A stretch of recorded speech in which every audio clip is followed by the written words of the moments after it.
Assalamualaikum warahmatullahi wabarakatuh. Bismillahirrahmanirrahim. Alhamdulillah wassalatu wassalamu ala sayyidina Muhammad wa ala alihi washabihi ajmain. Rabbi shrah li sadri wa yassir li amri wa hlul 'uqdatam min lisani yafqahu qawli. Subhanaka la ilma lana illa ma 'allamtana innaka antal alimul hakim. Pertama-tama kali marilah kita bersyukur kehadrat Allah Subhanahu wa taala kerana dengan limpah kurnianya kita masih lagi hidup dalam lingkungan iman Islam dan ihsan. Dan sama-sama kita sentiasa bertaubat kepada Allah Ta'ala akan segala dosa yang telah kita lakukan sama ada kita sedar ataupun tidak. Dan sama-sama kita sentiasa bermohon kepadanya supaya ia menetapkan kita di atas jalan yang lurus. Amma ba'du. Pada saat video ini saya buat, kita sedang berada di bulan puasa pada tahun 2025 ataupun pada tahun 1446 Hijrah. Dan apabila kita melaksanakan puasa di bulan Ramadan, kita tidak lepas ataupun tidak boleh lari daripada solat tarawih. Dan pada kali ini saya ingin membuat satu reaksi ringkas tentang satu perlakuan solat tarawih yang boleh dikatakan sangat pantas ataupun boleh dikatakan solat yang ekspres. Saya terjumpa satu video ataupun dan juga beberapa video tentang perlakuan solat ini yang berlaku di negara jiran kita. Sebelum itu kita lihat dulu satu sedotan daripada video tersebut. صلوا سنة تراويح ركعتين جميعا رحمكم الله. الله أكبر. بسم الله الرحمن الرحيم. الحمد لله رب العالمين الرحمن الرحيم مالك يوم الدين إياك نعبد وإياك نستعين اهدنا الصراط المستقيم صراط الذين أنعمت عليهم غير المغضوب عليهم ولا الضالين. آمين. بسم الله الرحمن الرحيم. ألهاكم التكاثر حتى زرتم مقابر سوف تعلمون ثم قال سوف تعلمون ولا تعلمون نعما يكن ترون الجحيم ولا ترون يكن ثم لا تسألون يومئذ عن النعيم. الله أكبر. سمع الله لمن حمده. الله أكبر. الله أكبر. الله أكبر. الله أكبر. بسم الله الرحمن الرحيم. الحمد لله رب العالمين الرحمن الرحيم مالك يوم الدين إياك نعبد وإياك نستعين اهدنا الصراط المستقيم صراط الذين أنعمت عليهم غير المغضوب عليهم ولا الضالين. آمين. بسم الله الرحمن الرحيم. قل هو الله سبحانه وتعالى ولم يكن له كفوا أحد. الله أكبر. سمع الله لمن حمده. الله أكبر. الله أكبر. الله أكبر. الله أكبر. Assalamualaikum warahmatullahi wabarakatuh. Assalamualaikum warahmatullahi wabarakatuh. Allahu Akbar. Bismillahirrahmanirrahim. Alhamdulillahirabbil alamin arrahmanir rahim maliki yaumiddin iyyaka na'budu wa iyyaka nasta'in ihdinas siratal mustaqim siratal ladzina. Baik. Kita telah melihat satu sedotan daripada video di mana menunjukkan perlakuan solat yang sangat pantas. Sebelum saya membuat reaction tentang video tersebut, saya ingin membuat sedikit penjelasan tentang apakah solat dan hakikat solat. Menurut hukum fiqh, solat adalah satu perbuatan yang dimulakan dengan takbiratul ihram, yang disertakan dengan niat, kemudian diakhiri dengan salam, yang mempunyai rukun dan syarat yang tertentu. Inilah solat. Dengan kata yang lain, solat itu kita mulakan dengan takbiratul ihram, disertakan dengan niat, kemudian kita membaca Al-Fatihah, kemudian kita rukuk, i'tidal, sujud, baca tahiyat akhir dan seterusnya memberi salam. Inilah hakikat. Inilah syariat ataupun hukum fiqh bagi solat. Baik. Solat ini mengandungi juga hukum yang batin. Selain daripada hukum yang zahir, seperti mana saya katakan tadi, ia juga mempunyai hukum yang batin, iaitu hukum di mana batin kita ataupun roh kita berkalkuan ketika kita solat. Dan apabila kita sebutkan akan solat, solat ini adalah satu kewajipan kepada kita. Seperti mana firman Allah Ta'ala dalam surah Taha ayat 14, waqimis salata lidzikri. Dirikanlah akan solat. Ini menunjukkan bahawa solat itu wajib. Dan apabila wajib, hendaklah kita lakukan tanpa basi-basi ataupun tanpa membantah. Dan bila kita melakukan solat, seperti mana saya katakan tadi, ia mencakupi hukum zahir dan hukum batin. Hukum zahir itu 13 rukun. Dan hukum batin itu iaitu seperti mana sabda Nabi SAW, Allahumma salli ala sayyidina Muhammad, bermaksud, beribadahlah kamu seolah-olah kamu melihat Allah. Tetapi jika kamu tidak melihat Allah, maka ingatlah bahawa Allah Ta'ala melihat akan kamu. Hadis riwayat Bukhari Muslim. Dan apabila kita gabungkan kedua-dua hukum ini, hukum zahir dan hukum batin, fahamlah kita bahawa solat itu satu pengabdian diri. Satu penyerahan diri kita kepada Allah Subhanahu Wa Taala. Apabila kita melafazkan takbir, berniat, maka kita telah masuk ke dalam hadirat Allah. Ke dalam majlis Allah. Bukan bermaksud zat kita masuk ke dalam zat Allah, tidak. Ia bermaksud kita ini berada di hadapan Allah.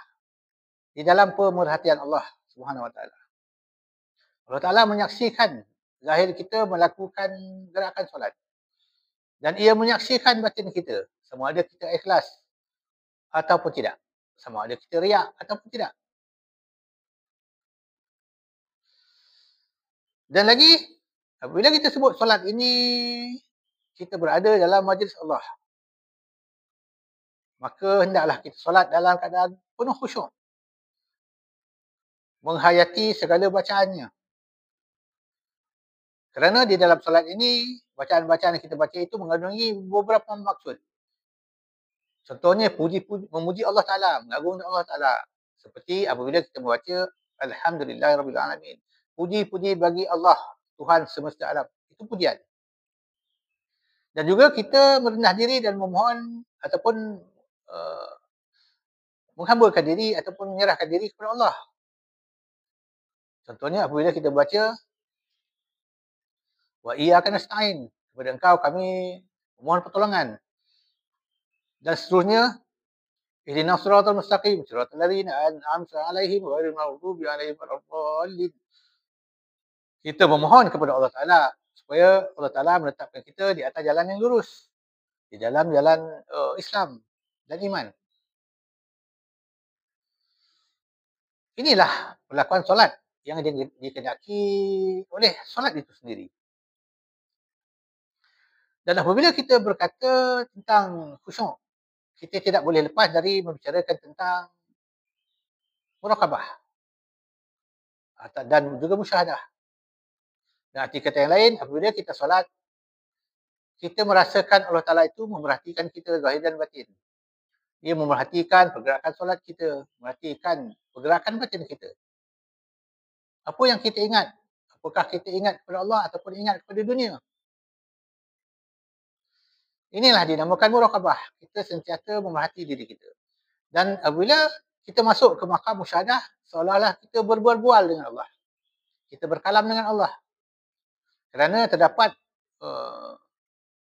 kenyataan bahawa apabila kita membaca Al-Fatihah, Allah Ta'ala akan membalas perkataan kita. Contohnya apabila kita baca Alhamdulillahirrahmanirrahim, Allah Ta'ala akan menjawab, hamba-Ku memuji-Ku.